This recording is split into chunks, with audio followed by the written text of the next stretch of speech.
I'm Mark Saxton, I'm Code Red Lawson. and this is Blue Collar Sports Talk. Now, let's just jump right into it. It's time to talk some shit. Let's talk some shit. I had to have a stiff drink for this one here. It, A few of them. disappointment. Let's just go right into it. The NFL divisional round. Code Red. Texas coming in with some momentum, coming into Baltimore. Could have been better. They did well up until about midway through the third quarter, and then you could tell Baltimore started slipping away. CJ Stroud not having a terrible game, but not having the game that he needed. Throwing some ducks on the run a lot, but bright future. Now, what was your take from that game? I thought the Texans showed huge heart, and it being tied 10-10 at the first half, I wasn't blown out of my seat by that, but I was very pleased with how close the game was and how scrappy they were playing. Both defenses came out strong. And, I was a little worried that what happened was going to happen is that the Ravens were just going to take over in the second half and run away with the game. And that's exactly what happened. Yeah. It's unfortunate. I feel like my mic's a little high. Just bring it down just a little bit. There we go. I feel like it's like taking up half the fucking screen. No, I mean I agree. I think the only difference was due to the non-execution on the offensive side that Houston defense just was out on the field too much, and the Ravens were able to open up the playbook after they got The tired. Ravens run game, dude. Fuck. I think that's going to win them the Super Bowl. I know I predicted Packers Ravens. I was going for the boys in green and yellow, green and gold, but Ravens.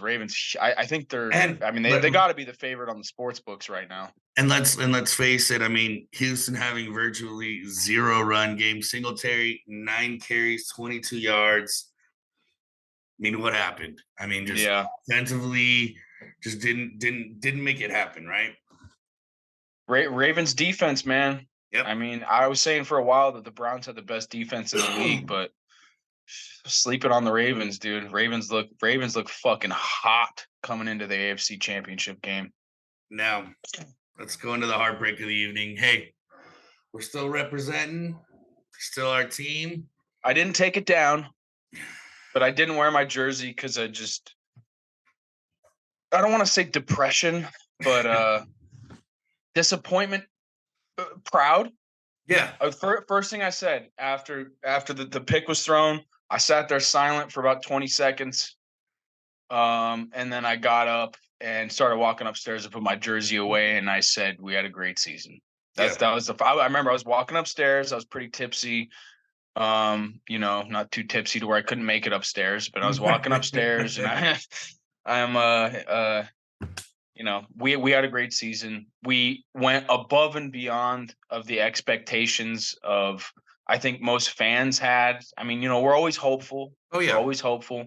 But as far as the progression of Jordan Love, all our young guys, the young receivers, young defense, it was a great season. But just to lose like that when you should have won the game. We led on damn near everything statistically, time of possession, plays, yards, first downs. It leaves a sour taste in your mouth when you know for damn sure that you're the best team left in the NFC if you get past the 49ers. And we were better than the 49ers that night. We just beat ourselves. No, take it away. I don't want to ramble because I'll ramble for fucking 10 minutes. No, I completely agree. I think the tough part for me is not only were we the better team, but once again, and this is one of two teams this weekend where their boogeyman just came out and got us again, right? And On top of that, having to hear as a Packer fan, it's really hard to hear, oh, the Niners did it again. They beat them again. They beat them again. They didn't beat us by any means. We beat ourselves once again. I think they're in one NFC conference championship game. They whooped our ass. I think it was like 33-10 or something like that. These last couple has been on us. The first quarter, I mean, the first half, what we have 3 different appearances in the red zone. Mm. Only getting 6, right? Love got that first down, by the way. Yeah, I don't give a fuck. Yeah. I don't give a fuck. Yeah, he got the first. And here's the frustrating part. So also all of a sudden, like I woke up this morning, got ready for work, and then I started seeing all these talks. Brock Purdy should be MVP. Y'all need to quit hating on him. Now, if y'all remember correctly, weeks back, I stuck up for him. I said he's got the possibility to make MVP. Everybody was like, well, he doesn't make the deep passes. No, he was just taking what the defense gave him. Same thing here. His longest pass was a 32-yarder, and I think that was to Kittle. Was it the touchdown? Yeah. Yeah, I think so. And here's the thing. He wasn't throwing dimes. He was off all night again. But Brock Purdy, to me, is like a better Jimmy Garoppolo. He can manage the game. He doesn't need to throw hundreds of yards. He threw for 252 yards, but they were all because he threw them right around 8 yards apiece. Check this out. He went, and I'm bringing this up, missed 16 passes on the night, 23 of 39, 252 yards and a tutty. The only thing that separated him and Jordan Love were 56 yards and 2 interceptions. I forgot about the other one. Now, I'm going to read some numbers off to you, Cody. For yards, for the regular season quarterbacks, you got number 1 being 4,624 yards, okay? Number 2 being 4,575 yards. And number 3 being 4,516 yards. Now, number 3, 36 touchdowns. Number 2 and 1 aren't on that list. Which one would you choose? Which one with the more yards or the more touchdowns? Well, together combined. So number 3, which is 45-16, has 36 touchdowns. Number 2 has 45-75, and he had 30 touchdowns. Okay, you're taking the more touchdowns all day long, and I don't blame you. But you just took Dak Prescott, and number 2 was Jordan Love, wasn't it? Number 2 was Jared Goff. Ooh. Okay, you ready for this? Love was like I didn't write it down. He was like number 11 on yards, okay? With 41 and some change. Or sorry, number 8. He had 32 touchdowns. He had the second most touchdowns in the league. You ready for this? Brock Purdy barely broke number 5 for yards at 42.80. Okay? He had 31 touchdowns. Goff was number 2 in yards and number 4 in touchdowns. So far in both categories, Purdy's been beat. Now, interceptions, Purdy's in the middle of the pack, right there with Jordan Love at 11 picks for the regular season. You ready for this? Completion rating. The first couple have all 17 starts. Dak was 69.5, right? Purdy came in second, 69.4. But why is that? All the checkdowns. Dak had himself a regular season. Little dump offs to McCaffrey. Tua, 69.3. Carr had 17 starts and the least amount of interceptions out of all these guys with only like 3. That's crazy. And 68.4%. Goff, 67.3. Lamar, only 16 starts, 67.2. Mahomes, same exact stat as Lamar. My point being, at what point are we talking about this guy being an MVP for the regular season? I mean, I don't want to say it's just 49er dick riders. I don't want to say that because that's a cheap cop-out. Because let's not act like, Brock Purdy, is, especially in the NFC, top 5 quarterback. Not even a question. Not top 5. Like let's be real. but he's in the lower end of the top 5, if we're being honest. Especially the numbers don't fucking lie, dude. I have him at like number 7 or 8, if we're being honest. I mean, and I'm just talking strictly numbers, okay? Purdy has proven he can manage the game. He's a better Jimmy Garoppolo. Jimmy Garoppolo, they didn't let him throw the fucking ball and they won because he knew how to manage the game. Brock Purdy can manage the game. He could throw better than Jimmy G. But at what point are we talking about MVP? Not even close, dude. I would give Dak. Look, okay, we're talking regular season.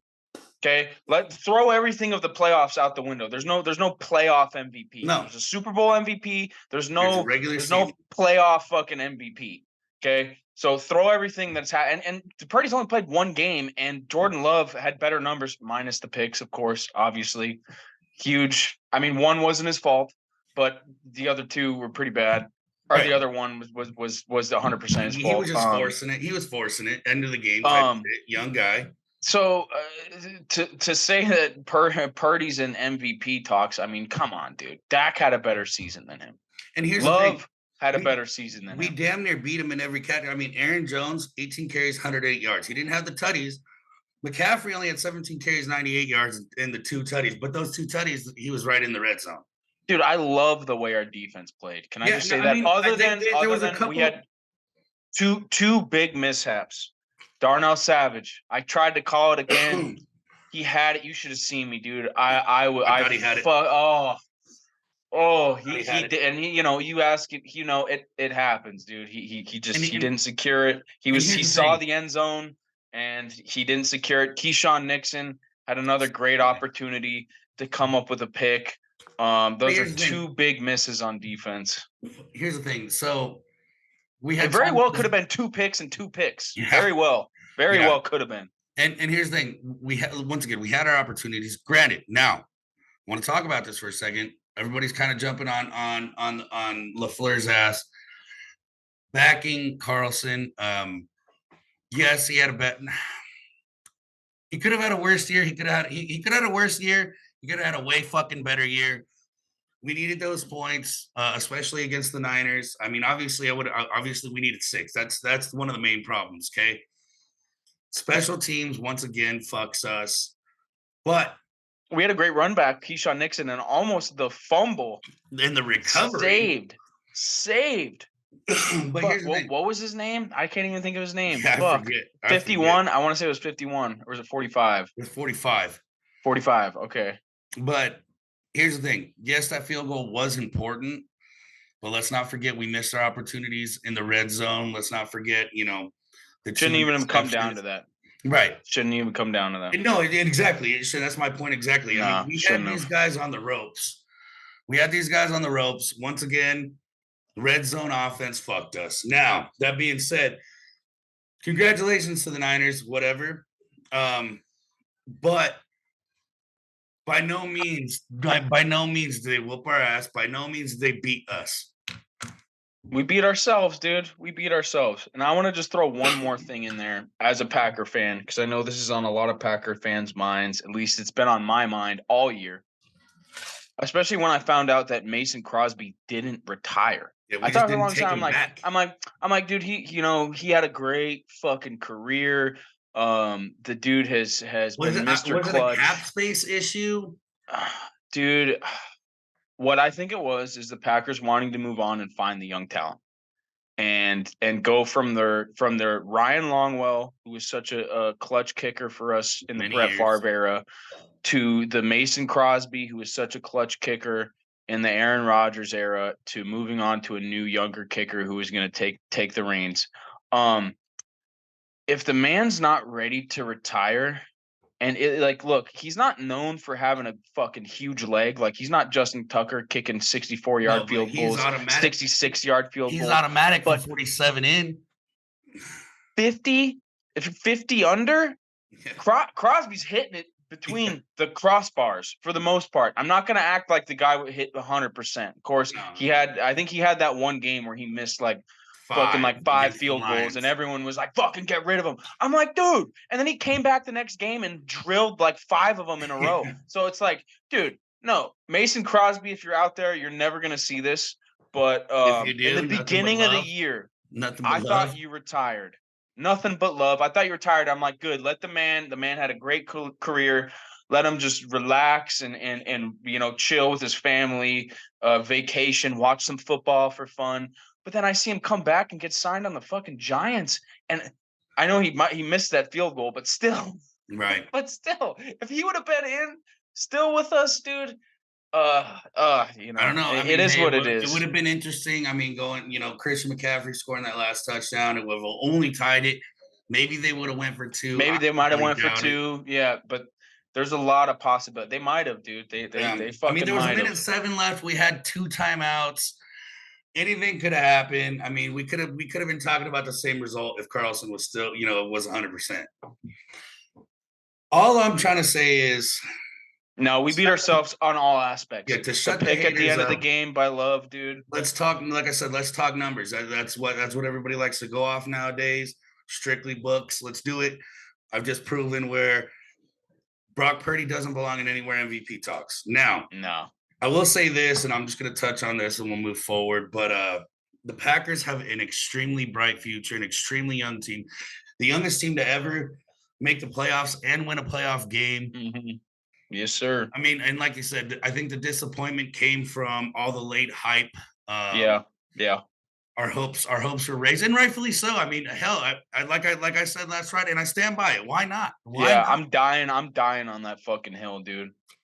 I'm dying on that hill. And it was no one else's fault but our own.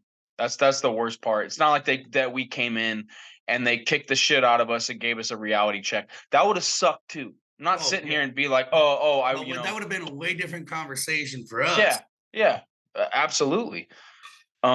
Dude, still, I don't give a fuck. At the end of this week, I still think we're the best team in the NFC. I'm dying on that fucking hill. I'm Right. dying on that fucking hill. We beat the Lions in Detroit, and we're gonna see the fucking Niners lose at home to the motherfucking Lions.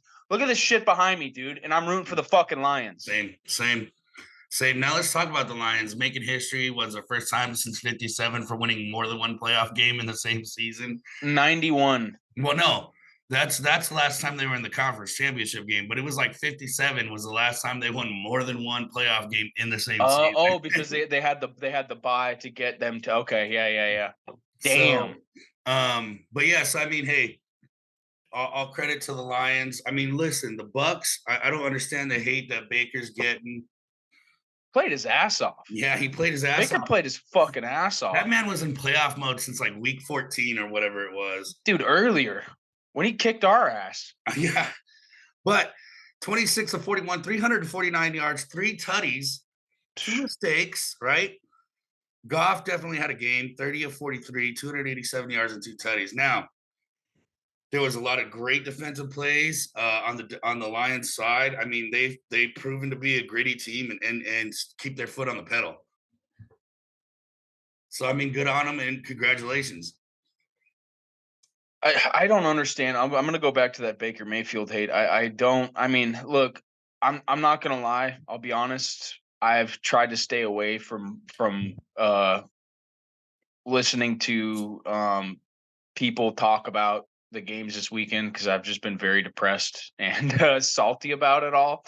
So if I see something, I just fucking scroll past it. I try to not look at my ESPN updates. Even watching the games on Sunday, I was very mute happy Yeah. when certain stats and brackets were brought up. So, but I'm hearing it from you. I'm hearing it from a couple other people of the hate that Baker has gotten. He played his fucking ass off. Like you said, he's been playing his ass off in playoff mode since week 14 and before. And I just want to hammer that home that anyone talking shit about Baker Mayfield, I want to hear who in other than the playoff NFC teams, who would you rather have at quarterback for the Bucks? Who would have done a better job and been more gritty Yeah. and putting his fucking head down, ducking his shoulder when you know for fuck that he's been injured since the Carolina game. Who else is gonna do that? Yeah, Who's no, gonna put their body on the line, their head on the line? Like Kyler Murray? You think Kyler Murray's gonna and do that? Fuck no. and I think he had one of the highest completion ratings and quarterback ratings to end the season. There's no one in the NFC outside of Baker Mayfield who would have put on that kind of effort. I don't even say performance because I've seen good games, the effort and the grit to get to where they got, and even put his team in a chance to get to overtime up Agreed. to that last mistake. Agreed. That's it. Agreed. Rant over. Agreed. No, I love it. Now, another team facing their boogeyman this weekend was the Bills. I mean, they had to deal with 20 years of Tom Brady, and then just to be rewarded with a Chiefs team that doesn't know how to lose to them. I would like to throw this out there. There's a YouTube creator, content creator called Wyatt's World. I highly doubt you'll ever see this. He's got a few million followers. He said it best. He's a Bills fan, and he said it best. Is hey, hats off to Kansas City. Buffalo played their asses off, but he doesn't want to hear shit from Diggs. He had his opportunity to change the game and make it happen, like all the shit he was talking last year, and he didn't do it. Right? He didn't do it. Now, granted, I mean, we can always talk about a missed field goal, but there's things way before that. Yep. There's things way before that. Now, there's some questionable calls. It always happens with these big teams where I'm a firm believer the NFL is not rigged. I mean, officials are humans. They're going to be missed calls. There's going to be blown calls. And there's going to be questionable calls where they're just going to see it different than all the fans, right? Ooh, you got me on a whole nother ball game with that statement. I don't think okay. I don't think it's rigged, but I think it goes back to the agenda of the NFL and the refs, same as the NBA. It's already been talked about, multiple refs, especially refs that got caught fixing games. And I'm not just talking about Donahue, however the Donahue, fuck you yeah, say his name. Donahue. I forgot about him. Um, Yeah, there's other refs that have gone out and say that they have briefing meetings that, hey, this person does this a lot. Usually it doesn't get called. We're calling it tonight. right. I'm not saying that there's a script and fucking Allen goes out of bounds at this time and misses it, throws a pick Yeah, at that. I'm no, not definitely saying not. that. No. I'm saying that there's briefings before every game, and there are certain things that they could call and Well, not call. But that's a whole nother conversation. and I here's don't the want thing. to. And here's the thing too. I just want to touch on that too, real quick. And I'm not saying that was the case on that game. I'm just saying. I do want to say this. I mean, we all know in this world, from politics all the way down, people with money and people in powerful positions can make certain things happen, right? And it's only in the NFL's best interest if certain teams make it to certain positions of the season. Same with the NBA, right? Hey, we need it to go to Game 7, right? We're gonna get Yeah. They money. get the game sevens. Yep. So I mean, I get all that. I do, and I'm not discrediting that kind of information at all. All I'm saying is, in my belief, more often than not, I think because people would catch on, I think more often than not, you're going to have a straight cut guy go in there and just see it differently. Now, obviously, like I said, you're gonna have knuckleheads and you're gonna have More often than not, I agree with that. Yeah. you're gonna have collusion and all that other shit. But like you just said, I'm not saying that's the point with this game. There was some questionables. Um, but But here's the here's the thing. thing. I think the NFL would want either team to go in. They both have such huge fan bases. The Chiefs have already won 2 Super Bowls What is this, their recently. six fucking AFC conference championship Dude, teams, bro? like the Chiefs fan base is going to be there no matter what. There's not going to be less eyes on the Super Bowl if the Bills are in it, dude, or even the Ravens. Like, Right. they're both very backed teams. Even the Lions, dude, and the fucking Niners. Like, this is the Packers, dude. There was no. Right.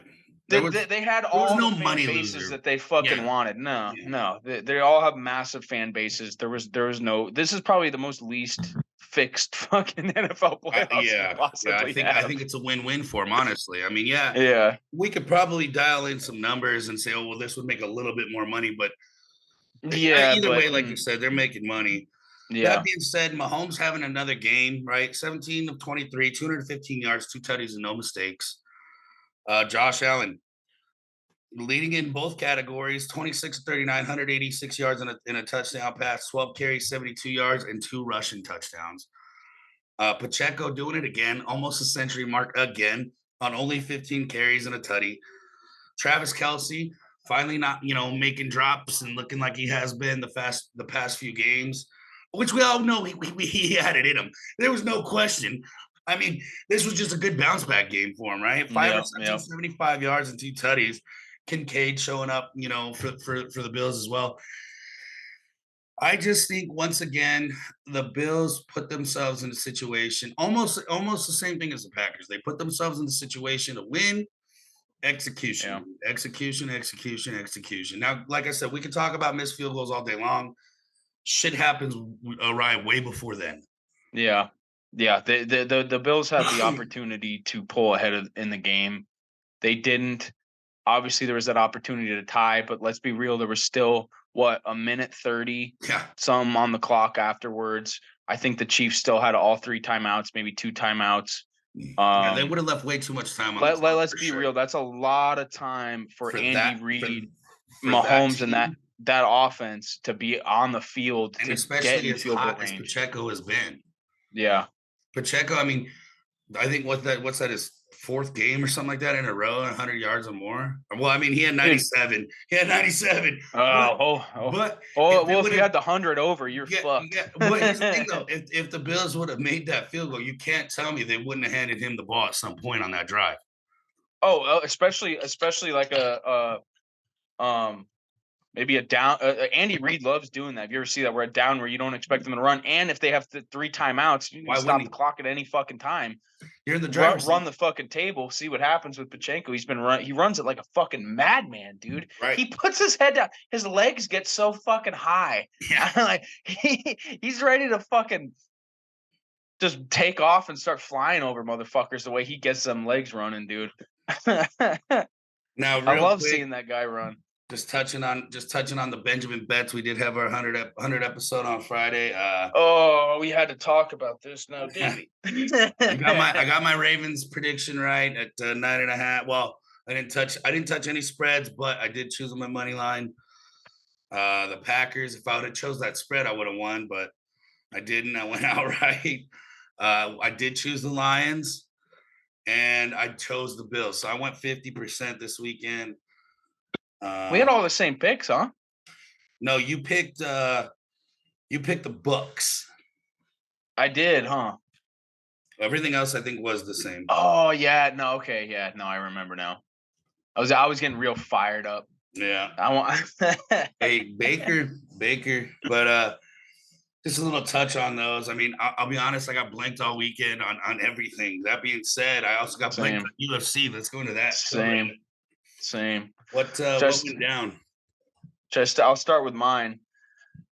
So, a lot of upsets. Not like major. Few big upsets. At least one of them that I can say fucking baffled probably me and everyone else in the MMA community. But I'll start with the first check mark, Jillian Robertson, getting it done. I thought she was gonna get the submission. She almost had a few, almost had an armbar, almost had a choke, almost had a Kimura. Um, but she got it done via TKO, which would have been huge money. She just fucking pummeled her. Um, that probably should have been my lock now that I'm looking at it. But that's easy to say, Yeah, retrospect. So hindsight's 2020, man. yeah. So I had the check mark. I don't know if you saw this, the Charles Jourdain Sean Woodson fight. No, Bro, I flipped it on just after. dude, Bruce Buffer announces the winner, and he clearly says Sean Woodson, but okay. So Sean Woodson won via split decision. He clearly says Sean Woodson, and fucking Jourdain raises his hands up, and Sean Woodson just sits there like, oh fuck, I lost. And I'm sitting there like, What wait, happened? what the fuck is happening? There was a glitch in And the then they matrix. go and they fix it, and you see Daniel Cormier talking to Woodson. You won, like you can clearly read his lips. You won to Woodson, and then it's all fucking turning. Buffer's sitting there like, I said his name. I don't know what the Right. fuck What do you you want me want to from do. me? Yeah. So it was a split decision win. That killed my parlay on my second pick. It was a close fight. Jourdain did a little bit more. It was a little more landed more, a little more Woodson landed more. It was a little more crisp in his timing. Jourdain was throwing some wild shots that weren't landing. It was close, but I mean, I don't want to say it could have gone either way. I was surprised that Jourdain got one on the scorecards, but yeah, that was it. And then Arnold Allen. versus I Evolov. did. I watched that fight. That was Like 4 legal knees in a row yeah, on the in that the was 3rd rough to round. Like, watch. what the fuck was And that? then Allen started leaking, and then he started coming back a little bit. And I don't know, Yeah. man. It was. I think that last knee to the head was. He stuck I in there mean, the whole. I mean, he stuck in, went to the cards. Don't get me wrong. He stuck in there, bro. yeah. I mean, he just got beat. He didn't get battered. He got beat. So that was my second X, and then Chris Curtis with the split decision win versus Marc-Andre Barrieux, the Canadian. I don't know how it was a split decision. I'm not going to get into the corruption of the judges. So we'll get a nice check mark on Chris Curtis. Now, the biggest surprise of the card, like a plus fucking 350 money line underdog, Neil Magny gets dominated for 14 fucking minutes, maybe like 13 minutes and 45 seconds, flips the position around on Mallet, the Canadian, who was the minus 400 favorite, who was my lock of the lock. And I'm watching and I'm like, yep, no, this is exactly what I thought was going to happen. I said he was going to get a submission. Magny had good defense from his back and on the ground, but flipped it around on him. Yeah. Fucking got the mount and just rained shots down. Dude, I love Neil Magny. So it was a bittersweet. I had already lost my parlay, so whatever. But I'm sitting there like, this is my lock. Like, what the fuck is happening? And he fucking TKOs him with fucking like 15 seconds left in the fight after he's just beating the shit out of him. I'm like, Mallet, if you can just survive somehow, survive this last Hang on, minute, buddy. you'll win the fight. And Magny just, dude, Magny locked in predator mode, just fucking all hats off to Neil Magny for coming up with right the there for you. upset of the night. Yeah. He proved to everyone why he's still relevant, and he's that kind of, like, I don't want to call him a journeyman, but he's kind of a placeholder in that division. If you can't get past Neil Magny, Magny's a tough son of a bitch. But I was like, oh, Mallet's got this, home crowd. And then Maria Buena Silva got fucking dominated. Is She there got anything handled. else we need to say? And here's the thing, that was my lock of the night. And I remember, and I quote, I said, she's the baddest motherfucker to ever shit behind two heels. And she got handled. She got handled. I don't understand. I was super that on a 4-leg parlay. I picked Malcolm Gordon, Jillian Robertson, Myra Bueno Silva, and Mike Mallet. She was the one I was most confident in. Jillian Robertson was second, then Mallet, and then Gordon. And then here's the thing: I got cocky hours before the fight started. I took that same 4-leg parlay. I doubled down and added Sean Strickland. So I missed fucking everything except for Jillian Robertson. Sean Strickland is a huge argue for that win, though. It was, and don't get me wrong. I'll let you talk about it. I'll let you talk about it. Let's get into the main. So Pennington, the vet, Good honor. showed how long she's been in the UFC, how many fights she's been in the UFC. She knows how to fucking win. She won. Might have been a snooze fest. I'm not saying I fell asleep. I didn't. I was watching. I was definitely expecting more fireworks. I might have, took a bathroom break in the middle of the fight, not even in between rounds. I might have. I'm not saying I did. But yeah. Hats off to Pennington. Clear win. Yeah, I mean that division is. I don't know. There's a lot of things I could say, but I'm gonna move right on to the main event. Sean Strickland versus Dricus du Plessis. Dude, now there's been so much talk about judging criteria. Okay, damage. That is why Sean O'Malley beat Piotr Jan. That's the argument. Damage. You can see Sean had the bigger shots. He had the cleaner shots. And I use that as an example because Sean taking the after post-fight interview. Another Sean Strickland. I mean, dude, it happened in the fucking second round, the start of the third round. You're talking about damage. Sean Strickland's jab was a fucking missile the entire fight. And he was almost like a boxer where he wasn't missing. Because, I mean, when you talk about boxing, your strikes are so precise, and I feel like that was Strickland all night. Sean has a very much boxer stance, almost like a cross between Muay Thai and traditional boxing.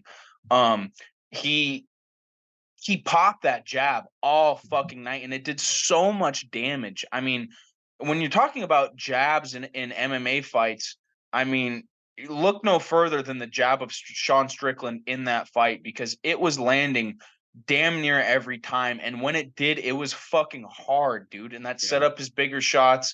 Um, and Duplessis had those takedowns. He had a few takedowns. But when you look at the takedowns, you're talking about when you're saying damage trumps everything.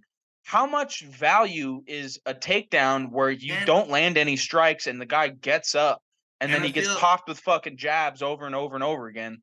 I I feel like mean, part of takedowns, the reason why they're even on the on the judges' cards, right, are for control of the fight. control, of course, You know control, what I and mean? And he he couldn't didn't. he couldn't control them. No, So where it'd be one thing if he held Sean down, for a whole round, or let's say like the 3 minutes of the round, and was landing controlled some him. strikes. Yeah, Let's say not even like I'm not saying he has to split him open. I'm not saying he's got to daze him on the ground where his arms go limp. I'm saying good solid strikes, maybe shots to the body, something where you see a little reaction from Sean to where he can't move. Sean was getting out of them every time, dude. And I'm if you look at comments in the MMA community, a well, lot hell, of look people, what Dana said. Dana said he even thought it was 3-2, Sean. yeah, yeah. So I mean, And he also said he's a firm believer of you have to take it from the champion. right. But it wasn't even one of those That's what I was cases. just gonna And say. Yeah, it wasn't even one of those cases, in my opinion, where it's like, oh, okay, well, he won, but he didn't do enough. No, like Sean won with the jab. If you're right, talking about the fight and damage, which is supposed to be number one, Sean won the fight with the jab right. over and over and over and over again. I mean, look at his fucking face. Yeah, no, said it all. I I will ask you this. What do you think? As soon as it was over, I said needs to be a rematch. What do you think?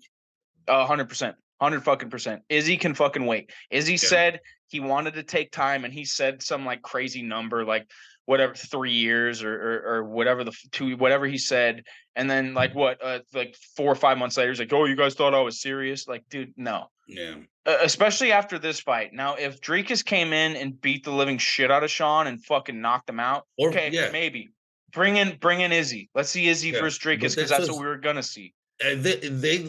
Here's the thing: win or not, even if Sean won, right?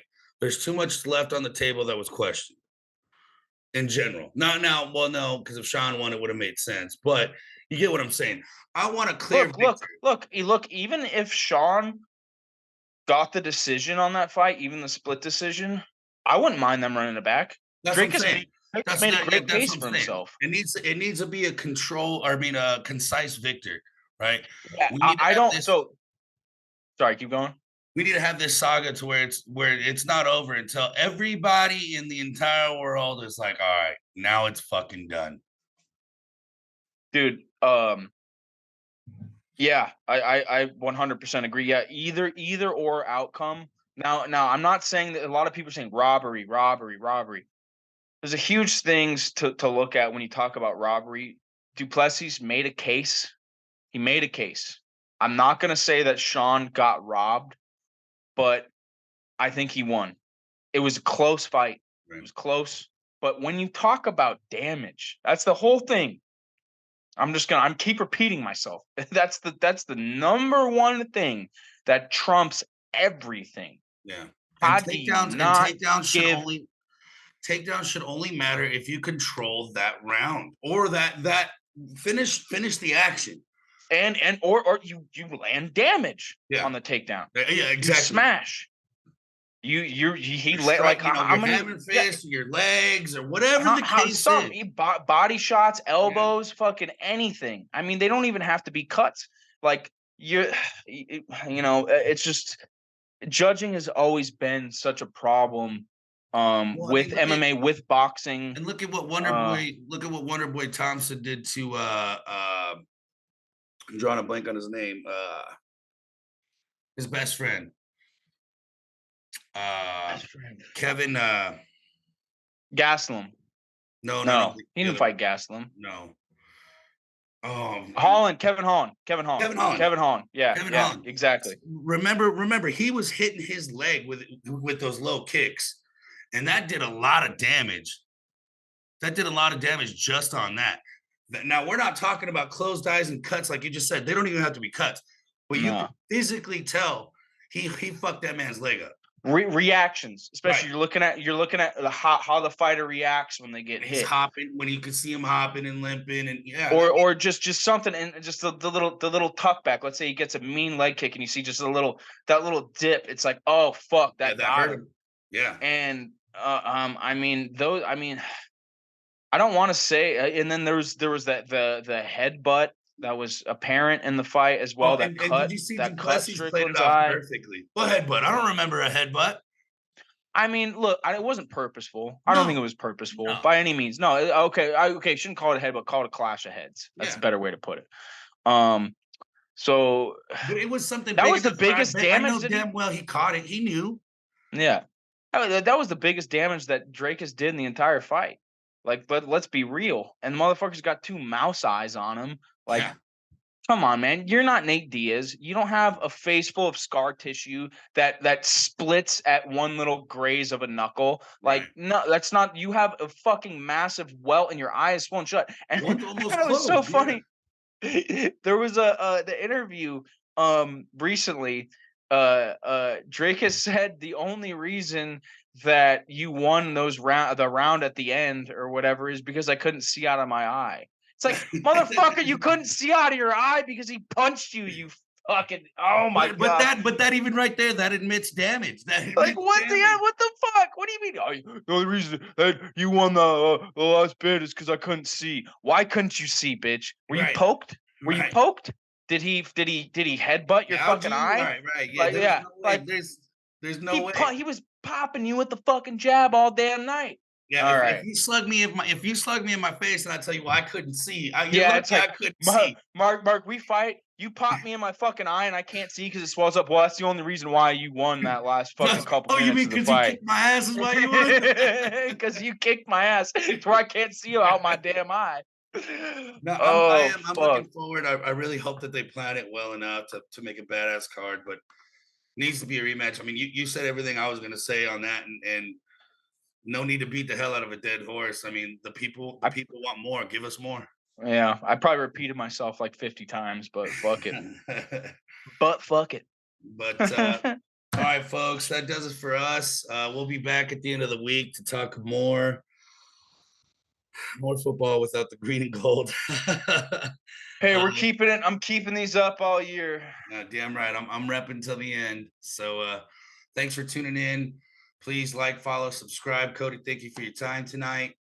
As And always, thank you for your time, sir. thank you for talking some shit. You guys have a good week. We'll see you on Friday.